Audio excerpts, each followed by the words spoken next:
নমস্কার শ্রোতা বন্ধুরা, অগ্রহায়ণ মাসের প্রত্যেক রবিবার দিন একবার হলেও শ্রবণ করুন এই ইতু লক্ষ্মীর ব্রত কথা। বন্ধুরা, লক্ষ্মী মাস অগ্রহায়ণ মাসে মা লক্ষ্মীর বিশেষভাবে পূজা করার চল রয়েছে। আর মা লক্ষ্মীর অগ্রহায়ণ মাসে এই বিশেষভাবে পূজাকেই বলা হয় ইতু পূজা।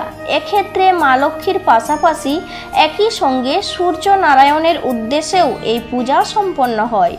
অগ্রহায়ণ মাসের প্রত্যেক রবিবার দিন এই পূজা সম্পন্ন করে অগ্রহায়ণের সংক্রান্তির দিন কোনো পুকুর, নদী অথবা কোনো জলাশয় বা গঙ্গায় এই ইতু বিসর্জন দিতে হয়। অগ্রহায়ণের রবিবারে সূর্য উদয় থেকে সূর্যাস্তের সময়ের মধ্যে এই পূজা সম্পন্ন করতে হয়। কুমারী, সধবা নারী, পুরুষ সকলেই এই পূজা সম্পন্ন করতে পারেন। এই পূজার প্রধান বিশেষত্ব হলো এই পূজাতে কোনো মূর্তির প্রয়োজন পড়ে না। এই পূজা সম্পন্ন করতে গেলে একটি বিশেষ পরিষ্কার সরার মাঝখানে ঘট বসিয়ে তার চারিদিকে ধান, হলুদ, মান ও কচু গাছ একটা করে বসাতে হয় এবং এর সঙ্গে মটর, সর্ষে, শুশনি, কলমি ও 5টি ছোট বটের ডাল দিতে হয়। এর সঙ্গে উক্ত ঘটে সিঁদুর, ফুল, দূর্বা, বেলপাতা, তিল, হরিতকি, ধূপ, দীপ, নৈবেদ্য এবং 1 টাকা, 2 টাকা বা 5 টাকার কয়েন দিতে হয়। এরপর ইতু লক্ষ্মী পূজার মন্ত্র উচ্চারণ করে এই পূজা সম্পন্ন করতে হয় এবং সবশেষে ইতু পূজার ব্রতকথা শ্রবণ করতে হয়। এই ব্রতকথা শ্রবণ না করলে ইতু পূজা অসম্পূর্ণ থেকে যায়। বন্ধুরা, কোনো কারণে কেউ এই ইতু পূজা করতে নাও পারেন, কেবলমাত্র এই ইতু লক্ষ্মীর এই ব্রতকথা শ্রবণ করে মা লক্ষ্মীর উদ্দেশ্যে একটি প্রদীপ প্রজ্বলন করতে পারেন। তাতেও এই ব্রতের পুণ্যের ফল অনেকাংশে লাভ করা যায়। এই ব্রতকথাতেই ইতু পূজার যাবতীয় বিষয় সম্পর্কে উল্লেখ করা হয়েছে। ইতু পূজা করলে কি হয়, কিভাবে এই পূজা করতে হয়, কেন করতে হয়, সমস্ত কিছুই এই ব্রতকথায় উল্লেখ করা হয়েছে। তাহলে বন্ধুরা, শুরু করছি অগ্রহায়ণ মাসের ইতু লক্ষ্মীর ব্রত কথা।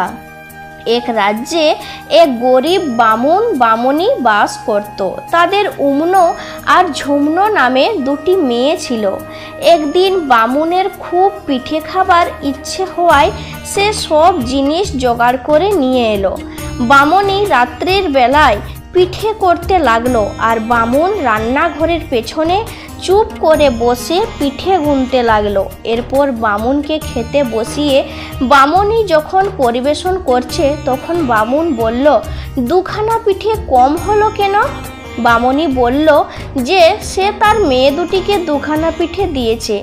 এই কথা শুনে বামুন খুবই রেগে গেল, কিন্তু কিছু বলল না। এরপর একদিন সকালবেলা বামুন বামুনিকে বলল, আজ উম্ন ঝুমনকে ওদের পিসির বাড়ি রেখে আসবো। পিসির বাড়ি থাকলে 2টো খেতেও পাবে আর পরে ওখান থেকেই বিয়ের ব্যবস্থা হতে পারে। আমার বোনের অবস্থা তো খুব ভালো, আমি এতদিন অভিমান করে যাইনি। বামুনি খুশি না হলেও মুখে কিছুই বলতে পারল না। বামুন উম্ন আর ঝুমনকে নিয়ে বাড়ির থেকে রওনা হলো। অনেকখানি হাঁটার পর বেলা প্রায় দুপুরে বামুন মেয়ে দুটিকে নিয়ে একটা বনের মধ্যে ঢুকলো। মেয়ে দুটি খিদের তেষ্টায় খুবই কাতর হয়ে পড়েছিল। তারা আর বসে থাকতে পারল না। একটি বটগাছের ছায়ায় তাদের বাবার কোলে মাথা রেখে ঘুমিয়ে পড়ল। বামুন এইটাই চাইছিল। সুযোগ দেখে সে ইটের ওপর মেয়ে দুটির মাথা রেখে চুপি চুপি পালিয়ে গেল। যাবার সময় কয়েকটি শামুকগুলিও ভেঙে তাতে আলতা মাখিয়ে ছড়িয়ে রেখে গেল। মেয়ে দুটির ঘুম ভাঙতে দেখল যে তাদের বাবা সেখানে নেই আর চারিদিকে খানিক রক্ত ছড়িয়ে রয়েছে। উম্ন তখন ঝুমনকে বলল, বাবাকে বোধহয় বাঘে খেয়েছে। ঝুমন বলল, না না, আমরা যে 2খানা পিঠে লুকিয়ে খেয়েছিলাম তাই বাবা রাগ করে আমাদের পিসির বাড়ি রেখে আসার নাম করে বনে ফেলে চলে গেছে। পিসি বলতে কোনো কালেই আমাদের কেউ নেই। এই ভয়ানক বনের মধ্যে তাদের খুব ভয় করতে লাগলো। দুজনেই চোখের জলে ভাসতে লাগলো। কোথায় বা তারা যাবে তাও ঠিক করতে পারল না। এমন সময় দূরে বাঘের গর্জন শোনা গেল। বাঘের গর্জন শুনে তারা ভয়ে আর আড়ষ্ট হয়ে উঠল। এবার বুঝি তাদের বাঘের পেটে যেতে হবে। তারা তখন ভয়ে ঠকঠক করে কাঁপছে। এমন সময় অমন বলে উঠল, ঝুমনদি, ওই দূরে একটি খুব বড় বটগাছ দেখা যাচ্ছে, চলো আমরা ওখানেই আশ্রয় নিই। অমনোর কথা শুনে দুজনে ছুটে গেল সেই বটগাছের কাছে। দুজনেই বটগাছের সামনে হাত জোড় করে বলল, বাবা বটরূপী নারায়ণ, আমরা ভয়ানক বিপদে পড়েছি। ওই শোনো, দূরে বাঘের গর্জন। বাঘটা এসে এক্ষুনি আমাদের খেয়ে ফেলবে। তুমি আমাদের আশ্রয় দিয়ে বাঁচাও। অমনো ঝুমনোর এই কাতর কথা শুনে বটগাছটি তখন দু ফাঁক হয়ে গেল। অমনো ঝুমনো তার সেই কটরের মধ্যে ঢুকে গেল, আর সঙ্গে সঙ্গে কটরটা বন্ধ হয়ে গেল। বাঘটা কাছে এসে মানুষের গন্ধ পেয়ে চারপাশে খানিকটা ঘোরাঘুরি করে সেখান থেকে চলে গেল। বাঘটা চলে যেতেই বটগাছটি আবার দুফাঁক হয়ে গেল, আর অমনো ঝুমনো কটরের মধ্য থেকে বেরিয়ে এলো। এখন তারা কি করবে, কোথায় যাবে, কি করবে ভাবতে ভাবতে জঙ্গলের মধ্যে চলতে লাগলো। বেশ কিছুদিন যাওয়ার পরেই তারা জনবস্তি দেখতে পেল। বন তখন তারা পেরিয়ে এসেছে। তারা একটু দূরে দেখলো যে তাদের বয়সী কয়েকজন মেয়ে একটা পুকুরের পাড়ে ঘট বসিয়ে কী সব পূজা করছে। অমনো ঝুমনো তাদের কাছে দাঁড়াতেই সঙ্গে সঙ্গে তাদের পুজোর ঘটগুলি সব উল্টে পড়ে গেল। সেই মেয়েগুলো তখন খুব রেগে গিয়ে বলল, কোথা থেকে অলক্ষ্মী চলে এসেছে, আমাদের ইতু পূজার ঘটগুলি সব উল্টে পাল্টে গেল। অমনো ঝুমনো তখন খুব কাঁদতে কাঁদতে তাদের দুঃখের কথাগুলো সব ওই মেয়েদের কাছে বলতে লাগলো। সব কথা দুই বোনের কাছ থেকে শোনার পর মেয়েগুলোর তাদের প্রতি দয়া হলো। তখন তারা বলল, অমনো ঝুমনোকে, তোমাদের কোনো ভয় নেই, কাঁদতে হবে না, তোমরা আমাদের মতো ইতু পুজো করো, তাহলে তোমাদের আর কোনো দুঃখ থাকবে না। যাও, এখন তোমরা ওই পুকুর থেকে স্নান করে এসো। সেই মেয়েদের কথা মতো অমনো ঝুমনো যেই পুকুরে নেমেছে, অমনি পুকুরের সব জল শুকিয়ে গেল ও পুকুরের মাছগুলো ছটপট করে লাফাতে লাগলো। অমনো ঝুমনো এই ব্যাপার দেখে কাঁদতে কাঁদতে আবার মেয়েগুলোর কাছে ফিরে এসে সব কথা বলল। মেয়েরা বলল, এই নাও ঘটের দুর্বা দিচ্ছি, নিয়ে পুকুরে গিয়ে ফেলো। ওদের কথা মতো অমনো ঝুমনো দুর্বাগুলি নিয়ে পুকুরে গিয়ে ফেলতেই আবার পুকুর জলে ভরে গেল। তখন তারা দুজনে পুকুর থেকে স্নান করে এলো। স্নান করে ফিরে এসে মেয়ে দুটি তাদের ঘট আর দুর্বা দিয়ে ইতু পূজা সম্পন্ন করলো। পুজোর পর দুই মেয়ে বলল, এবার ইতুর কাছে বর চেয়ে নাও। অমনো আর ঝুমনো তখন ইতুর কাছে বর চাইল। ইতু দেবী, এই বর দাও যাতে আমাদের বাবা মায়ের দুঃখ দূর হয় আর ঘর ভর্তি সোনাদানা ও টাকা কড়ি হয়।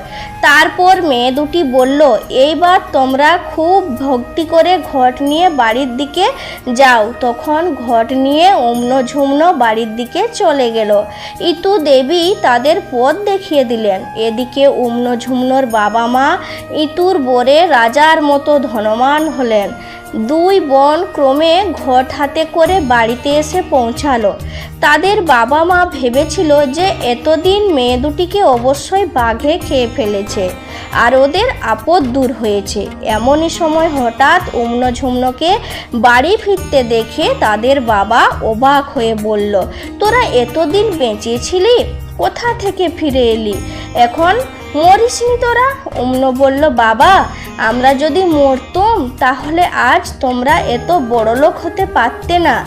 আমরা ইতু পূজা করে মাকে সন্তুষ্ট করে তোমার রাজ্য হওয়ার বর চেয়েছিল, তাই তুমি আজ এত বড়লোক হতে পেরেছো। তখন তাদের বাবা মা তাদের আদর করে ঘরে নিয়ে গেল। বামুনিও তাদের কথা শুনে ইতু পুজো আরম্ভ করলো। বছর কয়েক পরে বামন বামুনির সুন্দর ফুটফুটে পুত্র সন্তান জন্ম নিল। তখন তাদের আনন্দ আর ধরে না। ধন ঐশ্বর্য ও ছেলে পেয়ে মেয়েদের নিয়ে তারা মনের সুখে ঘর সংসার করতে লাগলো। এইভাবে কিছুদিন কেটে যাবার পর একদিন এক রাজপুত্র কটালপুত্র দুই বন্ধু মিলে অনেক লোকজন সঙ্গে নিয়ে বামুনের বাড়িতে এসে হাজির হলো। বেলা তখন দুপুর, তারা তখন খিদের তেষ্টায় অস্থির। রাজপুত্র এসে সামনে অমনকে দেখে বললেন, আমাদের খুব তেষ্টা পেয়েছে, আমাদের একটু জল খাওয়াতে পারো? অমন তখনই ছুটে গিয়ে একটা ছোট্ট ভাঁড়ে করে জল এনে দিল। এক ভাঁড় জল খেয়ে রাজপুত্রের খুব ভয়ানক রাগ হলো, কিন্তু কি আর করবেন, ভাবলেন যেটুকু জল পাওয়া গেছে সেইটুকুই এখন খেয়ে নেওয়া যাক। এই ভেবে রাজপুত্র ভাঁড়টি মুখে তুলে জল খেতে আরম্ভ করলেন। কিন্তু কি আশ্চর্য, ভাঁড়ের জল আর কিছুতেই ফুরায় না। তখন তিনি লোক লস্কর সকলকে সেই ভাঁড়ের জল খেতে দিলেন, তবুও ভাঁড়ে জল রয়েই গেল। তখন সকলে অমনকে ধন্য ধন্য করতে লাগলো। রাজপুত্র অমনকে বললেন তারা তার বাবাকে যেন ডেকে আনতে।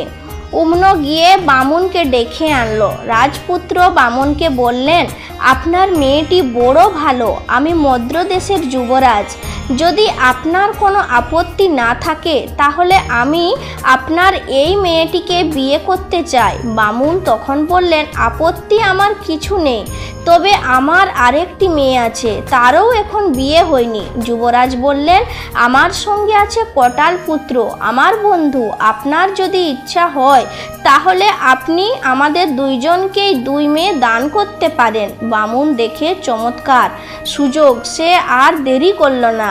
গোধূলি লগ্নে অমনর সঙ্গে যুবরাজের আর কটালের পুত্রের সঙ্গে ঝুমনোর বিয়ে দিয়ে দিল।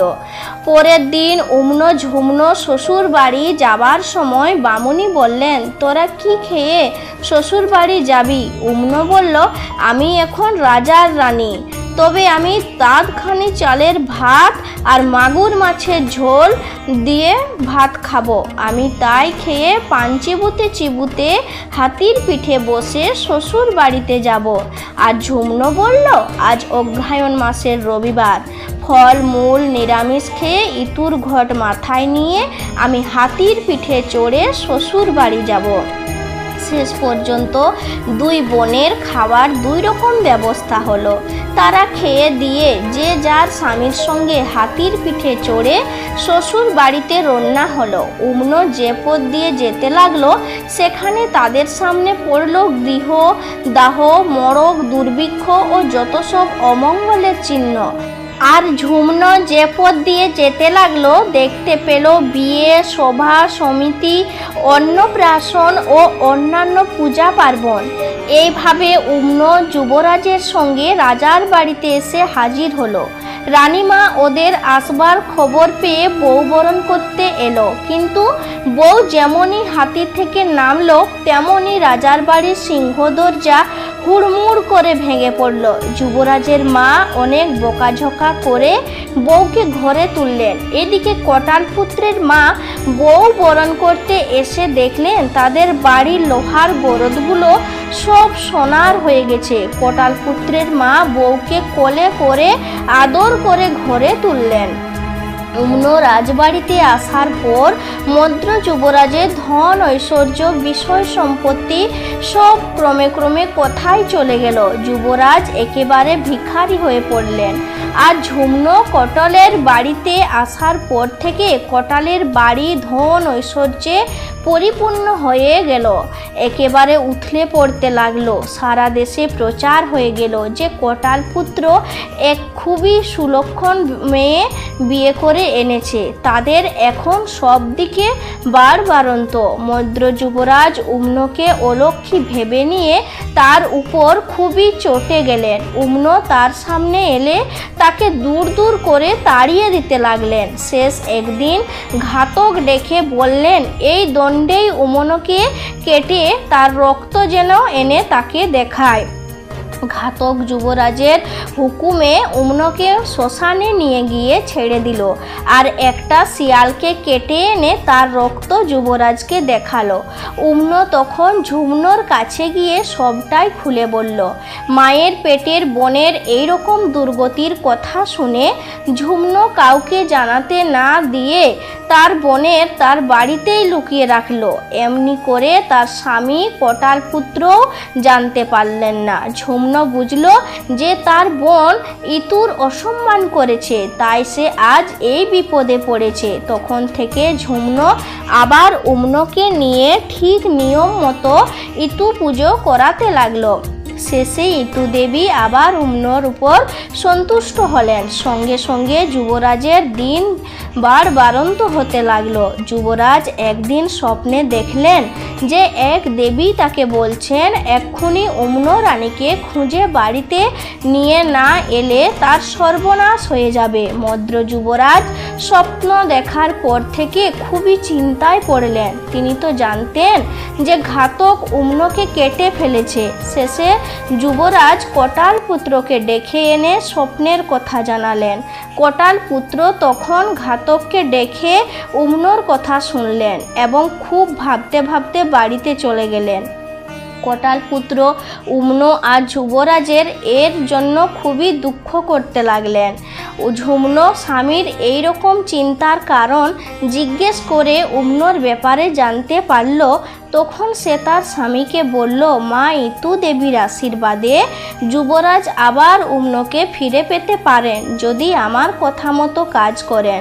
তুমি যুবরাজকে বলো যে আমাদের বাড়ির থেকে তার বাড়ি পর্যন্ত যেন কলা গাছ পুঁতে তাঁবু ফেলে যদি কড়ির জঙ্গল দিয়ে দিতে পারেন তাহলে আবার উম্নকে ফিরে পেতে পারেন। কোটাল যুবরাজকে সেই কথা বলল। যুবরাজ উম্নকে পাওয়ার আশায় সমস্ত ব্যবস্থাই করে দিলেন। ঝুমনো তখন উম্নকে রানীর সাজে সাজিয়ে তাঁবুর মধ্য দিয়ে রাজবাড়িতে পাঠিয়ে দিল। উম্নর চলার পথে দুর্বার শিকড় পড়েছিল, সেই দুর্বার শিকড়ে লেগে উম্নর পা কেটে গেল। যুবরাজ এটাতে খুবই রেগে গিয়ে হুকুম দিল, এই দণ্ডে 18 হাঁড়ির মাথা আর তাদের বুড়ি মায়ের চোখ দুটো যেন উপড়ে ফেলা হয়। যুবরাজের বলার সঙ্গে সঙ্গেই হুকুম মতো কাজ করা হলো। যুবরাজ উম্নকে নিয়ে রাজবাড়িতে ঢুকলেন। তারপর অগ্রহায়ণ মাসে উম্ন ইতু পুজো করল, কিন্তু ইতুর কথা শুনবার মতো রাজবাড়িতে কোনো স্ত্রীলোক পেল না। উম্ন তখন যুবরাজকে বলল, একজন উপসী স্ত্রীলোককে চায় যে ইতুর কথা শুনবে। যুবরাজ তখন লোক পাঠালেন, রাজ্যের মধ্যে যে স্ত্রীলোক উপসী আছে তাকে যেন রাজবাড়িতে ডেকে নিয়ে আসা হয়। রাজবাড়ির লোক ছুটল চারিদিকে, কিন্তু রাজ্যে কোনো উপসী মেয়ে পেল না। শেষে তারা সেই বুড়ি হাঁড়িনিকে জেনে ধরে আনলো। সে কিছুতেই আসবে না। সে বলতে লাগলো, ওই অলক্ষী রাক্ষসীর জন্য আমার 18 ছেলের মাথা গেল, আমি অন্ধ হয়ে গেলুম, আমি কিছুতেই সেখানে যাব না। যাই হোক, রাজবাড়ির লোকেরা তাকে জোর করে ধরে আনলো। উম্নর কাছে আসতেই উম্ন তাকে বলল, বুড়িমা, তোমার কোনো ভয় নেই, তুমি আবার ইতুর কথা শুনো, আবার তোমার সব ফিরে পাবে। বুড়ি তখন তার 18 ছেলের আর চোখ ফিরে পাওয়ার জন্য বর চাইল। মা ইতু লক্ষ্মীর আশীর্বাদে তাই হলো। বুড়ি তার 18 ছেলেকে আর নিজের চোখ ফিরে পেল। এরপর হাঁড়িনি চারিদিকে বলে বেড়াতে লাগলো যে রানীমা উমনোর ইতু লক্ষ্মীর পুজোর কথা শুনে সে আবার তার সব ফিরে পেয়েছে। তখন থেকে গোটা দেশবাসী সকলে ইতুর পুজো করে আনন্দে বসবাস করতে লাগলো। ইতুর পূজার শেষে এই মন্ত্র বলে প্রণাম করতে হয়। অষ্ট চাল অষ্ট দুর্বা কলস পাত্রে ধুয়ে শুনো এক মনে ইতুর কথা সবে প্রাণ ভরে। ইতু দেন বর ধনধান্যে পুত্র পৌত্র বাড়ুক তাদের ঘর। কাঠি কুঠি কুড়াতে গেলাম ইতুর কথা শুনে এলাম। এ কথা শুনলে কি হয়? নিধনেরও ধন হয়, উপত্রের পুত্র হয়, অশরণের শরণ হয়, অন্ধের চক্ষু হয়, আই বুড়োর বিয়ে হয়, অন্তিমকালে স্বর্গে যায়। আশা করি দর্শক বন্ধুরা আপনাদের ভিডিওটি খুবই ভালো লেগেছে। ভালো লাগলে লাইক করবেন, কমেন্ট করবেন, শেয়ার করবেন। সকলেই ভালো থাকুন, সুস্থ থাকুন এই কামনা করে আজকের মতো ভিডিওটি এখানেই শেষ করলাম।